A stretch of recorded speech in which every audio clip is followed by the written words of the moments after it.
We talk a lot about unrestricted warfare coming from China. What you need to know is that the radical progressive left is also using the same strategies to take control of America. They want to take control permanently. We're in the midst of a color revolution, and we've explained a lot of this in our previous episodes. This is a fight for the future of America and the world, and it has tremendous implications for you, your family, and future generations. The Green New Deal, for example, is back on the table. You can expect higher taxes. There will be fiscal responsibility push to pay for all the massive COVID expenses. There'll be a push to re-regulate everything. President Trump slashed regulations, but the Democrats love them. They want the permanent bureaucracy to have increasing control of your life. There'll be a huge push to increase immigration with a path to citizenship. Democrats see this as a path to permanent election victories. All of these policies are promoted by the radical left and socialists, and unfortunately, it is the agenda for a Biden-Harris administration. So what do we do about it?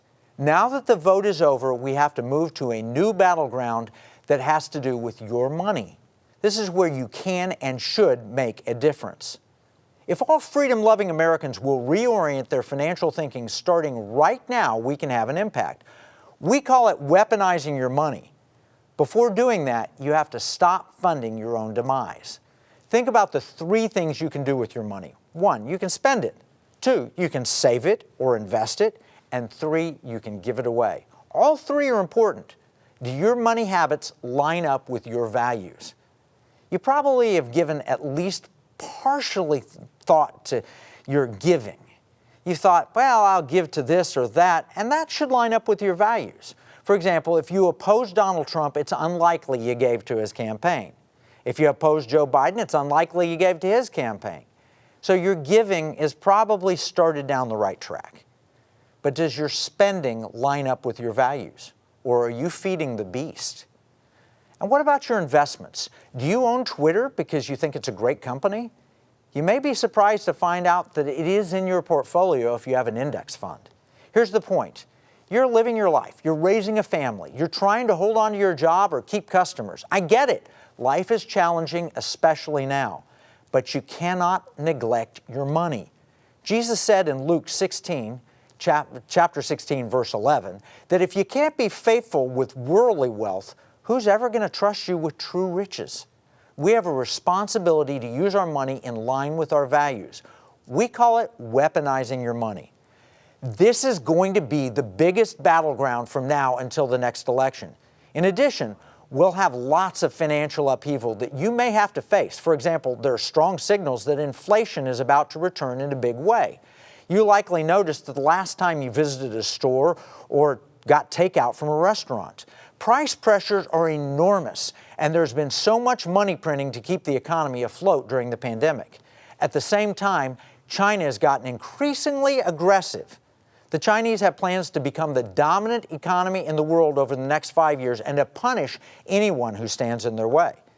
At the same time, we have a stock market that is at all-time highs despite the economic problems of a global pandemic and despite the huge change in policies that we can expect from a Biden-Harris administration.